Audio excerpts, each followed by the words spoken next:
Great, thank you very much. Yes, and on behalf of Global eProcure, I would like to extend you all a welcome and thank you again for taking time out of your day to participate.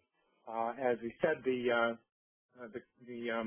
topic here today is change management. Clearly, one of the probably, judging by the popularity of the number of attendees, clearly one of those topics that is probably the hardest aspect of implementing any kind of a new application or new sourcing program. And in the case of Global eProcure, you know, we're going to talk very specifically about how to address change management around the sourcing and procurement functions primarily. Global eProcure has been around for 10 years. We have built a very strong sourcing practice. We follow a very strict regimen of bringing sourcing and savings to organizations globally throughout the world. We have offices here in the U.S. as well as in the UK and our low-cost countries in India, China, and the Czech Republic. We also bring a set of tools and technology to the table. We have a full complement of tools, starting with spend analytics, going through our RFP and auction tools, contract management, project management, and a procure-to-pay suite. Lastly, we also offer procure-to-pay services where we actually help outsource the procurement functions to our low-cost country. So again, on behalf of all of us at Global eProcure, we thank you for taking the time to listen in on our presentation today, and we hope you certainly find some value in the presentation we're going to have. And with that, I'm going to turn the floor over to our key presenter for today, Theresa Lawless. Theresa is a vice president in our consulting organization, and she is responsible for delivering large-scale projects to a number of very large companies in the high consumer product space, in the hospitality space, and in manufacturing. She has a long background, including a stint with A.T. Kearney. And with that, I will turn it over to Theresa. Great. Thank you so much, Tom. Good morning, everyone, and again, on behalf of Global eProcure, thank you so much for joining us today. As Tom mentioned, my name is Theresa Lawless, and I'm a Vice President with Global eProcure. So today I'm going to talk about the topic of change management in driving success of procurement initiatives. I'll share some facts about change, the challenges that I've faced in managing change initiatives across the course of my career. I've been working in the procurement and strategic sourcing world for about 15 or so years now. And I'll also share the approach that we have at Global eProcure for ensuring success in change management in strategic sourcing as well as other procurement initiatives.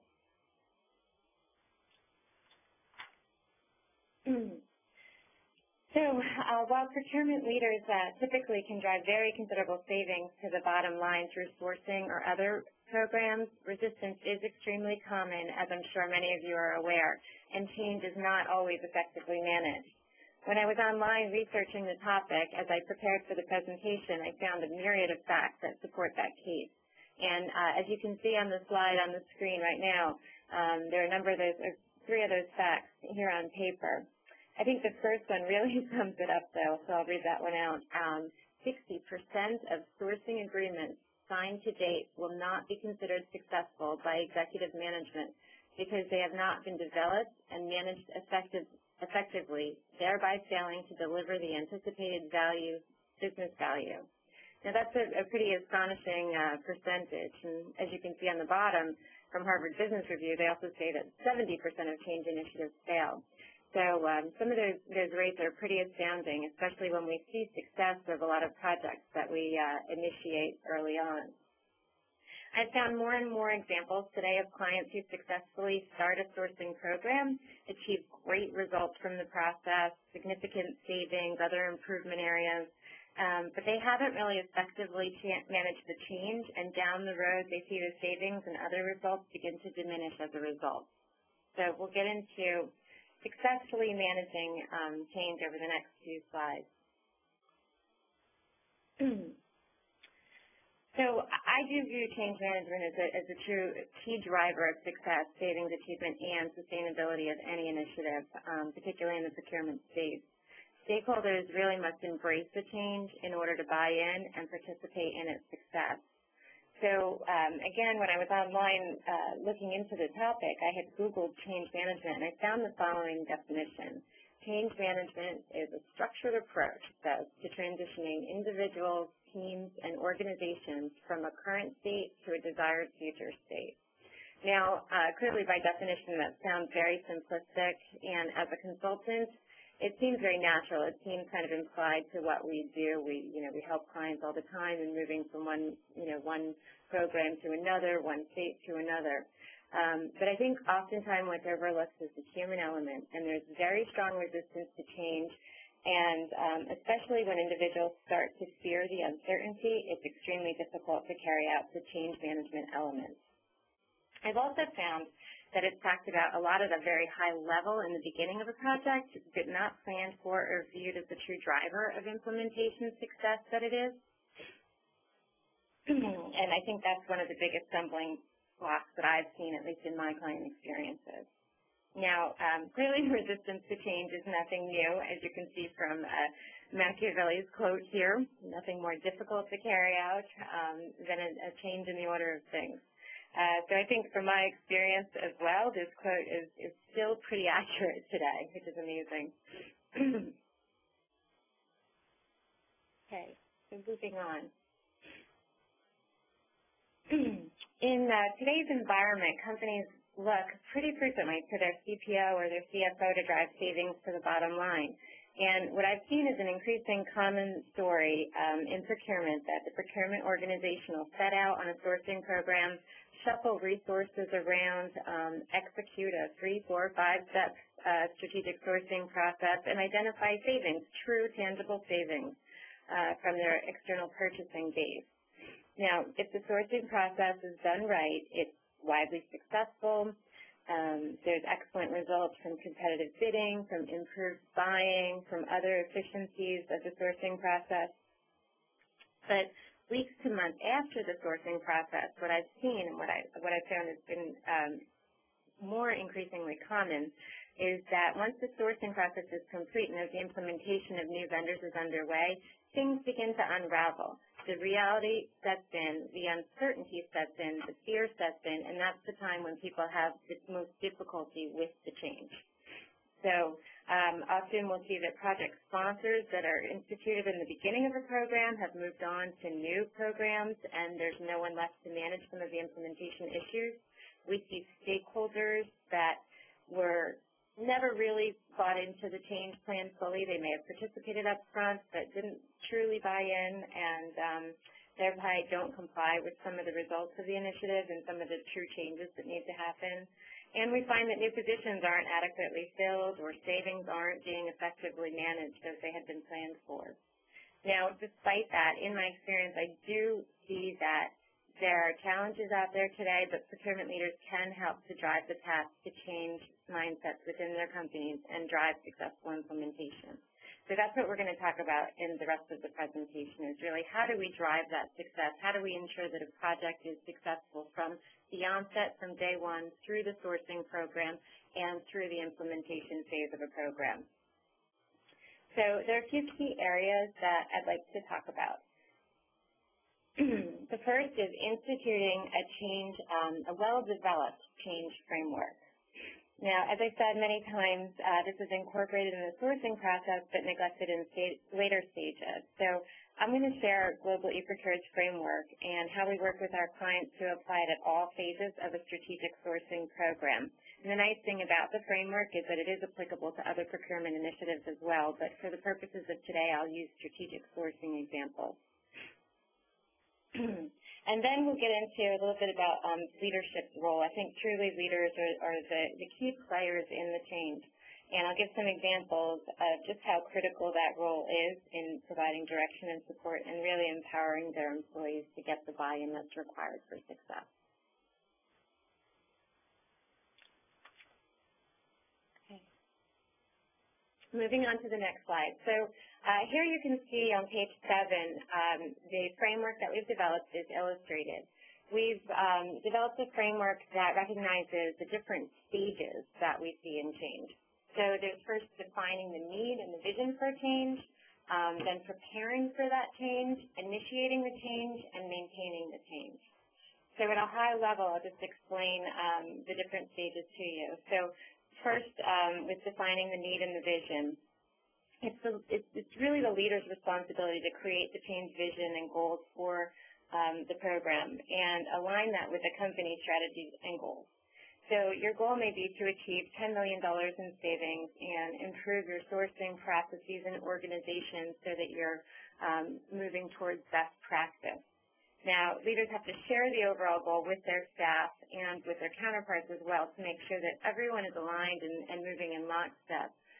If people don't understand the broader company goals and visions, it's very difficult for them to understand how their goals and their particular part of the program is going to fit into the overall initiative.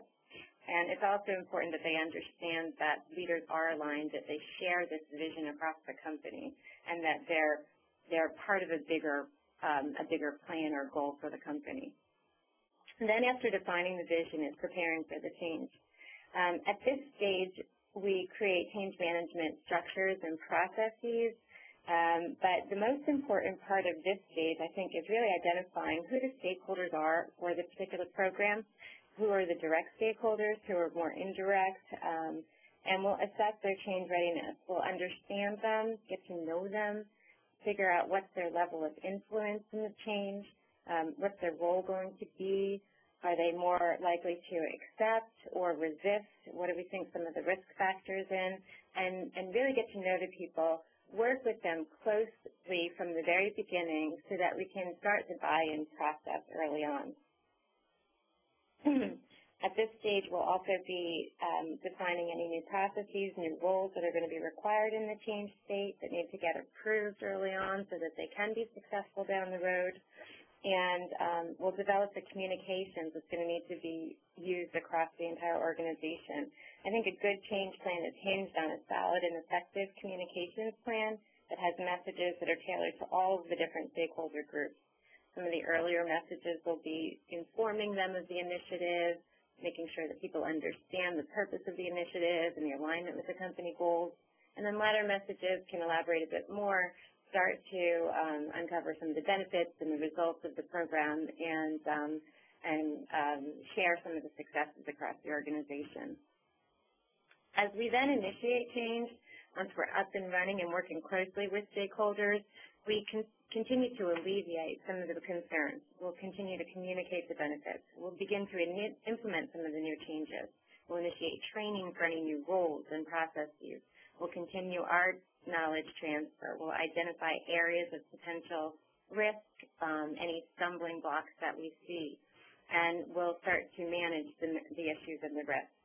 Again, throughout this whole process, we'll be working very closely with all of the critical stakeholders because that's a very important element of the change, just understanding them, understanding the emotions that are at stake, and helping to alleviate some of the concerns so that they can buy into the program. And then finally, there's maintaining the change, conducting reviews on an ongoing basis to ensure that teams are making progress against all of their program goals, all of their change goals, and timelines that they've established for those goals. Because you really never know when something is going to go wrong. So I think that ongoing maintenance is an important element that's often underestimated. So this slide is really a high-level view, and we're going to move on to the next slide to put it to life. So if I move into slide 8, if we apply the change management framework to a strategic sourcing program, you can see along the left, I've included the stages of change, and then across the top, for illustration purposes, you'll see the different phases of a strategic sourcing program that we would execute with a client. So there's the opportunity assessment phase, where we come in and identify what the opportunity is, what the goals and benefits would be. The strategic sourcing process phase, and this is where you'd go through everything from the data collection onto to RFPs to negotiating with vendors and executing new vendor relationships, and then moving into vendor contracting and the implementation phase. So as I mentioned earlier on, defining the opportunity, if we go to the first column, leadership and stakeholder involvement are really critical here in determining and defining what the vision for change and the overall goal of the program should be. Now, as we move into the strategic sourcing process, we do go through all these different stages of change. We'll develop specific goals for the strategic sourcing program, and then we will work with the program management as well as the individual teams to prepare for the change.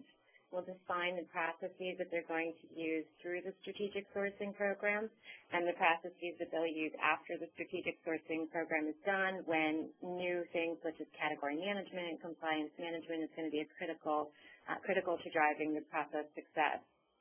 We'll, at this time, identify and understand who the stakeholders are. And this is really a time when the early buy-in is key. Critical. So we'll work very closely with all the different folks that are going to be part of the strategic sourcing program, all of the folks that are going to help us to design what the future state will look like. We'll work with them closely, handhold through the process, make sure they understand the process, and more importantly, demonstrate the benefits as we go through the process so they see the results, they understand how they can contribute to the effort, and they can become a true change agent for your company. We'll also develop communications at this time. We will initiate the sourcing process. We'll go through the data collection, the RFPs and RFIs, and begin negotiating with suppliers. And again, at this time, as we're preparing for the change, we're working very closely with stakeholders within our client organizations to make sure that they're taking on the ownership for the change. They're the ones that are executing these new ways of doing business. They're the ones that are now going through a very comprehensive RFP process, which may be the framework for your future buying process. And so they're understanding and they're getting that knowledge transfer as we go. I think we've worked very closely to get the hearts and the emotions of people and take those things into account so they understand and see the benefits. Then there's initiating the change and maintaining the change. From initiating and maintaining it, it's really keeping tabs on the progress and the results, sharing those across the board if you're working with new cross-functional teams, making sure that everyone is working in lockstep towards the same goals, and alleviating fears as we go forward. Now, I think typically I've seen in most of the client engagements I've worked on that there's some level of change management through the strategic sourcing program. But as I mentioned up front, the one area that I see as a stumbling block really is this third column on the right-hand side, once we get to the vendor contracting and implementation phase. During strategic sourcing, we'll define processes and roles for the future state, this category management. You're moving from some tactical buying to more strategic buying, depending on how you were buying in the past and what your company situation is. Compliance management, ongoing vendor management with preferred vendors and helping to foster more strategic relationships with vendors that come out of the sourcing process.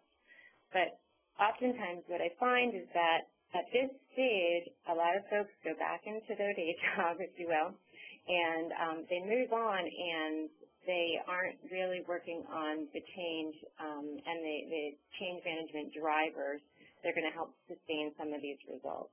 So we'll work very closely with our clients through this process to help them institute some of these new processes, make sure they have the right resources in place to fill any of the skill gaps, make sure that the training is in place so the implementation can be successful and that people can be successful and participate and really contribute to the change, and they can feel and see how it affects them as well. I worked on a strategic sourcing project in the temp labor category recently, and the client had hundreds of locations with a variety of different temporary staff resources for their operations. We not only helped them to rationalize their supply base, but we also helped lock in some of the pricing and then engage a managed service specialist to assist them with more future long-term sourcing in their area. They had someone from their human resource group to work with the managed service provider, but they didn't feel that they were equipped internally to manage the sourcing given all of the complexities on an ongoing basis. And in that field, the pricing is very dynamic. So it seemed to be, after a thorough analysis of different options, it seemed to be the right option for those clients. Now, part of the success, though, was ensuring that we had the right folks as we prepared for the change. We had the right folks in place from the HR team who worked across their variety of facilities with their other HR teams. We had someone from the procurement team who had managed a lot of the different vendors at the corporate level, but then within each of the different businesses, we had to work with their HR groups to make sure that the individual buyers from the HR team were bringing in the right personnel, and then they were applying the new processes, and that they were ready to work with the new managed service provider.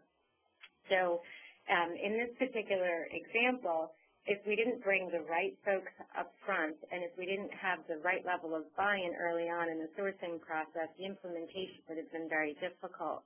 But we did get the buy-in. They did work through, we had a cross-functional team that worked through the whole program. They were the ones that selected, after thorough analysis, selected the supplier, made the decision for who the managed service provider should be. But then most importantly, these folks stayed in their roles once implementation started. They didn't just kind of fly back off to their location. They stayed as a core team and managed the implementation with our support and guidance to ensure that there was success. There are a number of different things that come into account as you're going through an initiative like that. So having the sponsors there is really critical. So moving to the next slide, I think in addition to the framework, what we really recommend is having a program management also that supports and backs the overall program. And again, as I had mentioned earlier on, one of the things that I've found is that this particular group tends to fade before the implementation begins. So I've seen the majority of clients that I've worked with and clients that I haven't worked with, but I know that other consulting firms have worked with, they will institute some form of a program management to help facilitate the sourcing process. But then this group will sort of dissipate towards the tail end of it.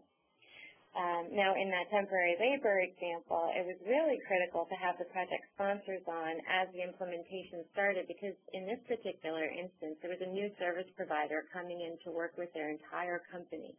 There were pilot locations that had to be determined. There could have been a lot of upset to the individual businesses, but having sponsors to help alleviate some of the issues helped to minimize some of that upset from their different locations. And as I had mentioned, it was a cross-functional effort with their HR folks and their procurement folks. So a key sponsor was the head of HR as well as the head of procurement. And those two individuals stayed on to oversee this particular project. From what I know, it should be moving along pretty smoothly right now. But it was very critical that those people were brought in early on and could help manage some of the issues, because a lot of issues will come up during implementation, and you never know when something is going to come to a halt.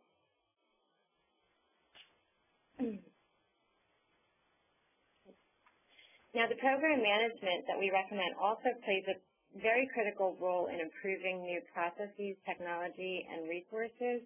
And I think a lot of times the program management tends to agree on recommendations, approve recommendations, but some of the resource requirements that are going to be needed down the road are not always in place. So I'm going to give you an example here on slide 10.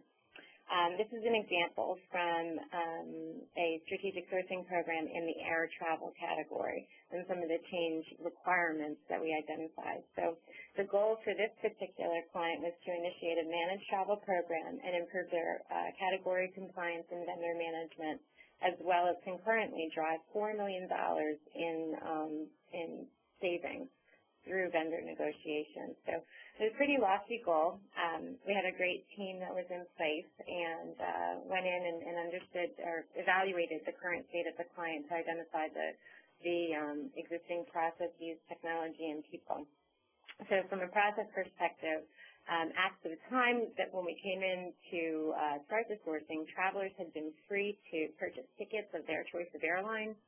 Vendor contracts had been renewed sort of on an as-needed basis when they were up, their contract dates up. They'd be renegotiated by procurement, but they wouldn't necessarily be competitively bid or,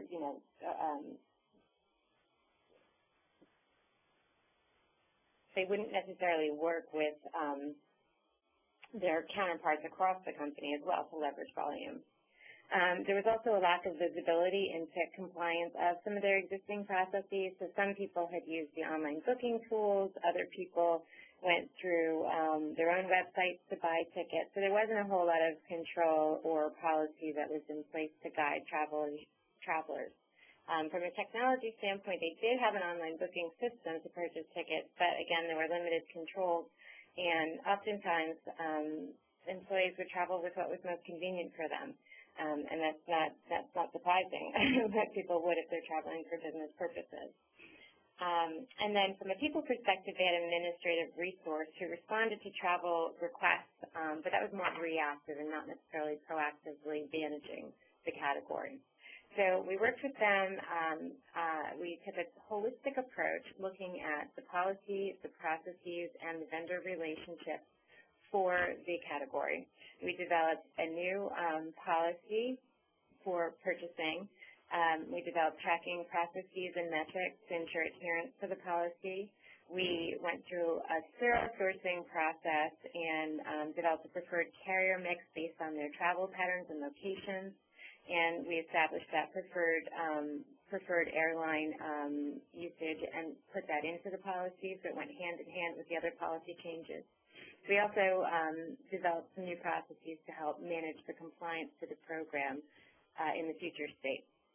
We recommended enhanced controls in the online booking system to drive compliance, not to force it, but to help drive travelers to the preferred vendor group, class of service, and put in some controls around advanced purchasing and those types of things.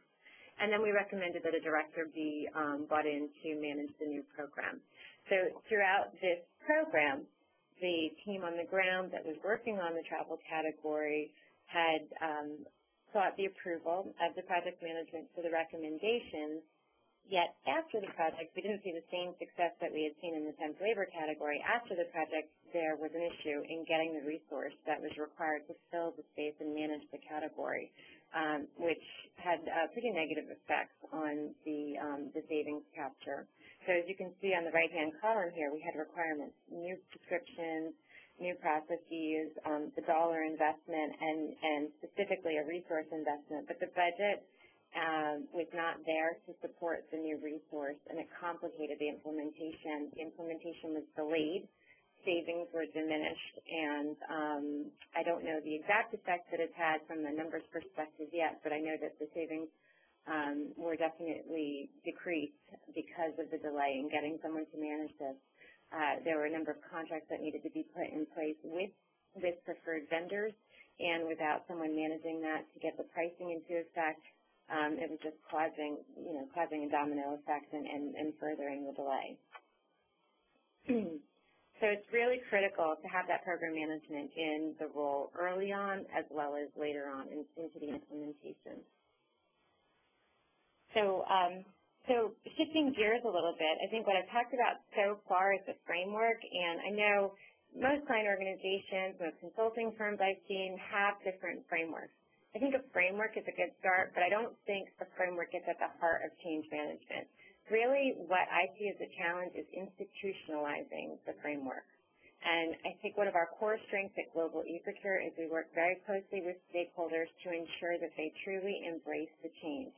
This requires building trust up front, getting to know people, as I mentioned, helping them work through some of their concerns and see some of the benefits.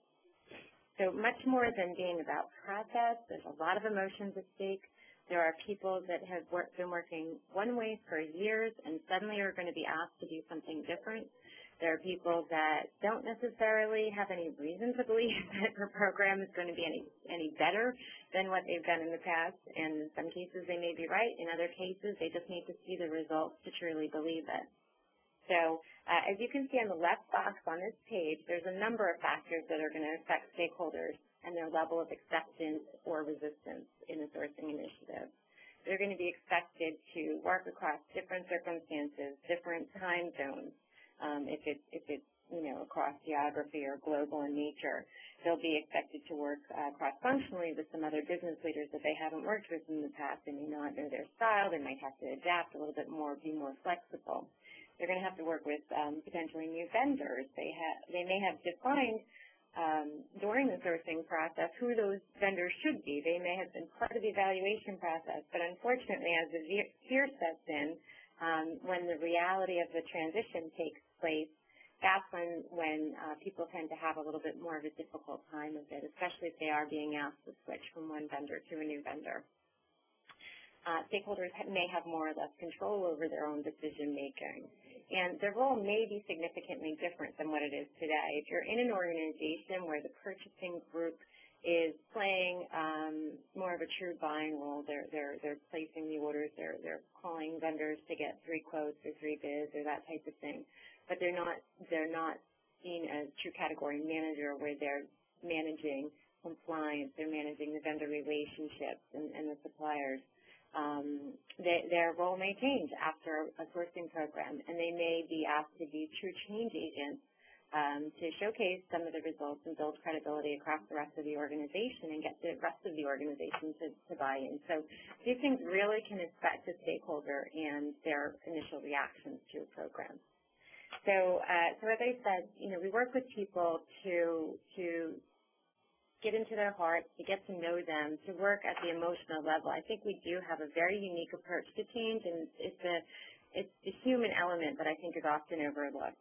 We understand our stakeholders. We work on an ongoing basis to alleviate fears. I think in the business world, especially in this day and age, people really need to see results in order to trust, and we take a hand-holding approach. We'll guide through the change. We'll demonstrate the new approach, walk them through it, transfer our knowledge, and ensure that they see the benefits and, in effect, really win people over, if you will.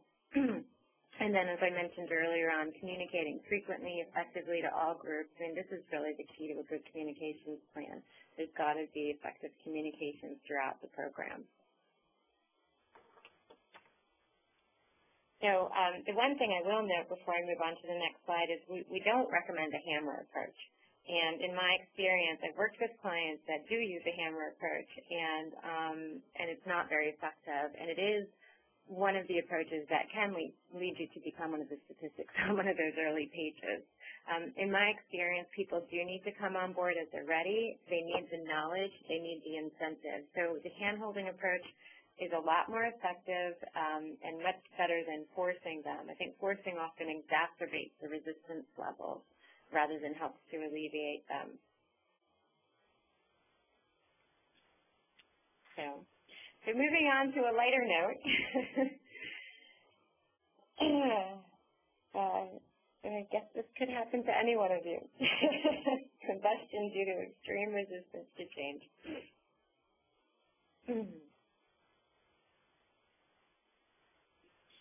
Okay. So getting back into the human element,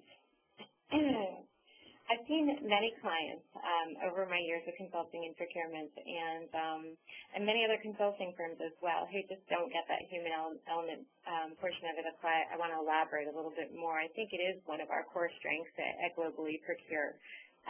The common human reactions here on the left side of the slide are often the biggest contributor to those failure statistics that were on my first slide.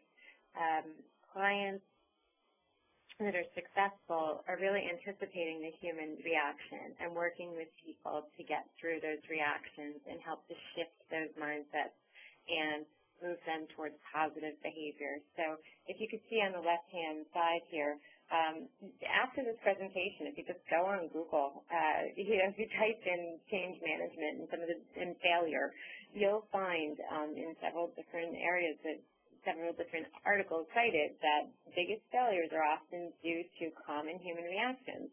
And a few of those are listed here: fear, anxiety and stress, doubt. Doubt is very common. It probably should be first on this list. Negativity. If there's doubt and fear, oftentimes there's negativity.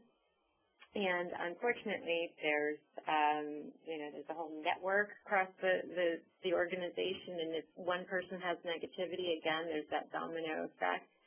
People hear things through the grapevine, and if it's not communicated effectively, some of that negativity can be a bit contagious, and then even lead to resentment.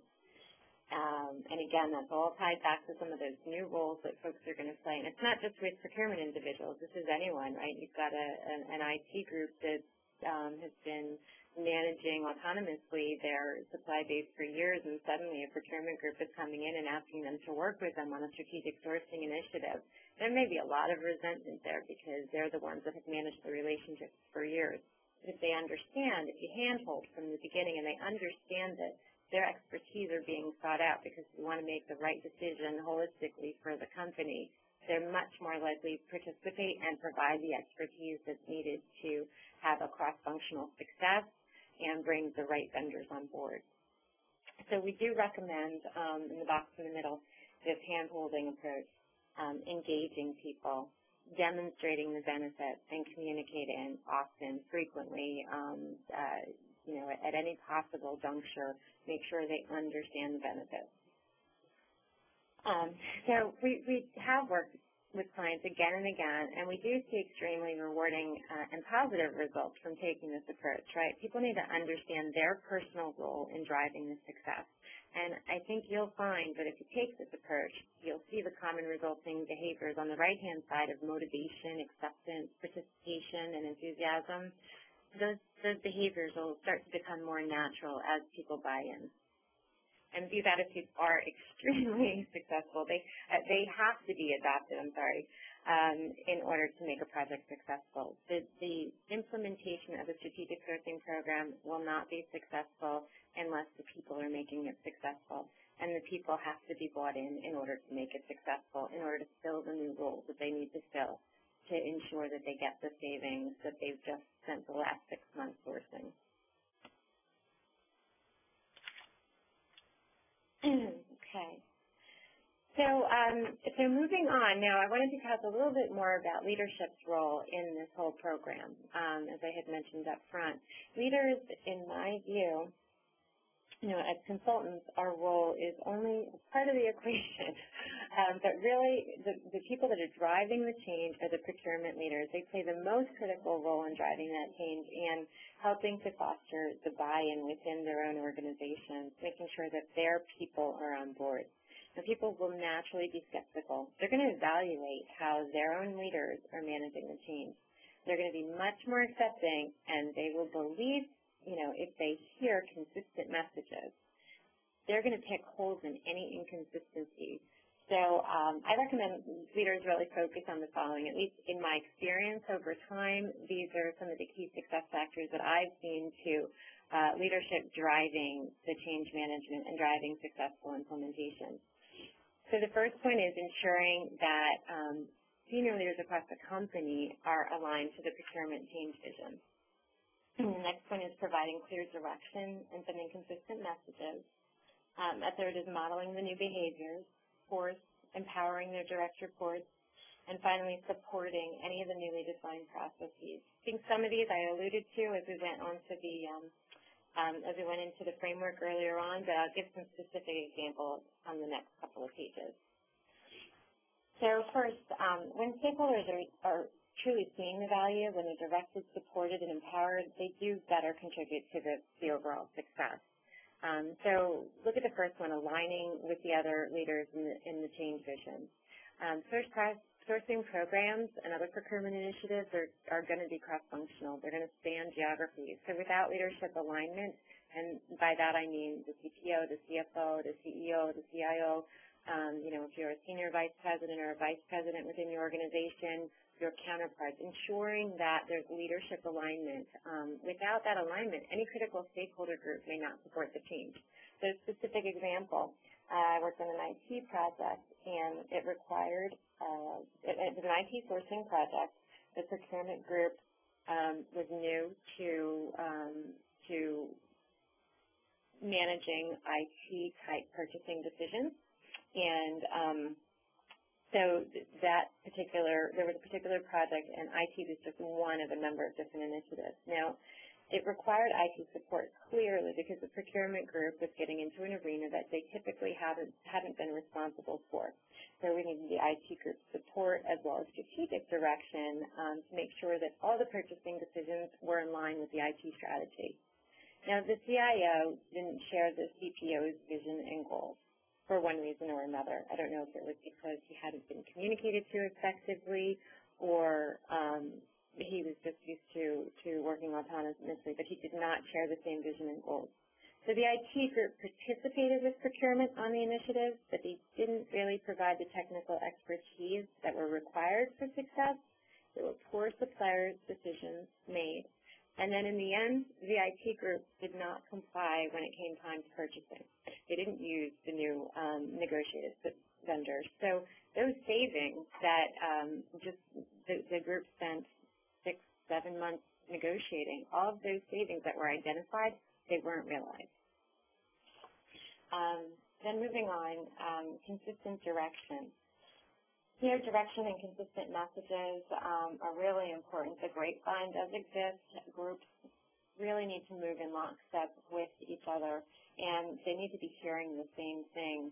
I'll give you an example. In a marketing print project that I worked on, it required businesses across, the various different businesses within the company to use a new preferred vendor group that was established at corporate as part of a strategic sourcing program. Now, this vendor group had been determined and identified and selected from a marketing team that was at corporate. So they were highly qualified individuals. They were the right people, the right stakeholders. They were evaluating the print vendors based on their capabilities and service levels and ability to meet their print needs, as well as in addition to pricing. So there were a lot of different factors that came into play, and it was a very capable group of preferred vendors that was selected. That said, there's always going to be resistance. People don't want to give up vendors they've used in the past. So a particular business unit requested an exception to stay with their incumbent. The exception was granted. It caused a domino effect. Everyone else wanted to grant an exception as well, and it depleted the savings for that particular client. So direction is really important, and consistency in the messages most importantly. Modeling the behaviors. Sourcing decisions are going to require new behaviors, and they'll be adopted only if people see. What you don't want to get into is the old do as I say, not as I do mentality. And I'll give you a specific example where I saw some resistance and noncompliance that caused by leaders not following or modeling the behaviors. For a travel category, new policy drove the savings. Employees were required to stay in preferred hotels. The VP in the group didn't comply. He had a particular hotel that he was going to continue to use. And as soon as word got out that the VP wasn't going to the preferred hotels, other folks within his group did not go to the preferred hotels. It drove down compliance as well. So, there's a number of different examples. Finally, on support, lack of support. I would say over the years in talking to different clients that I've had, one of the biggest, I'd say the number one contributor to their view of why implementations have failed, or when they feel that they're not supported, their decisions are not supported. And by support, I mean in terms of resources and budget and training that's required for the new change to take effect. So an example, a sourcing team, I think the example I gave earlier on of the travel category in the airline program, they identified savings and they needed better management of the overall company airline program. There was a director-level resource that was required. At implementation, the leadership informed the group that there was no budget for the required travel manager. So that, again, caused a major delay in the process and reduced the savings there was no one to manage the savings. There was no one to manage those vendor relationships. So as you can see, if you really don't take into account these different elements and change drivers as a leader, it can be extremely devastating, and it can not only reduce your results, but drive down the savings significantly. I can't give you an exact number, but I've seen results go down to even half just by missing any one of these different areas.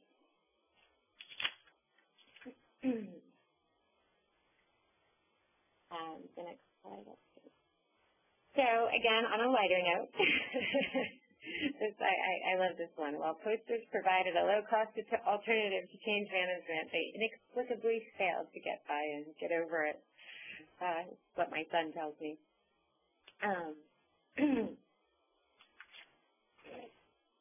So in closing, resistance is common. I think you probably experienced, in the business world, in procurement, be it a strategic sourcing program, in any organization, in any initiative, in your personal lives, I'm sure you've seen as well. Resistance is a fact. It's common.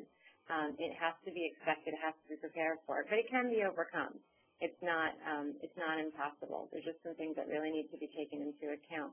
I think one of the biggest difficulties is that change management is typically loosely defined. It's talked about at a very high level, very conceptually, but it's not always viewed as a true driver of implementation that it is.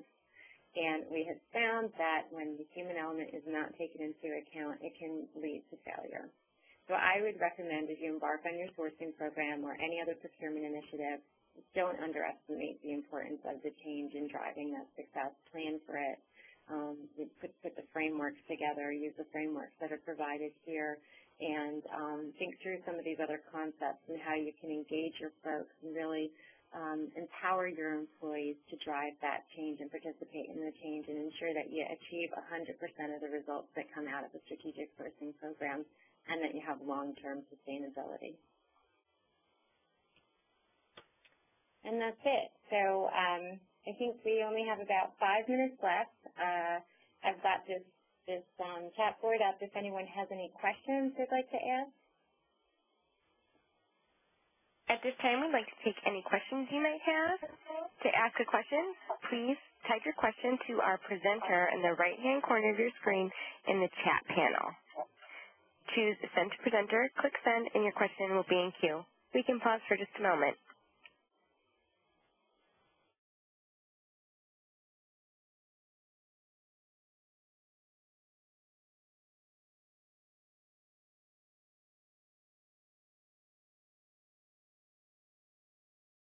Okay.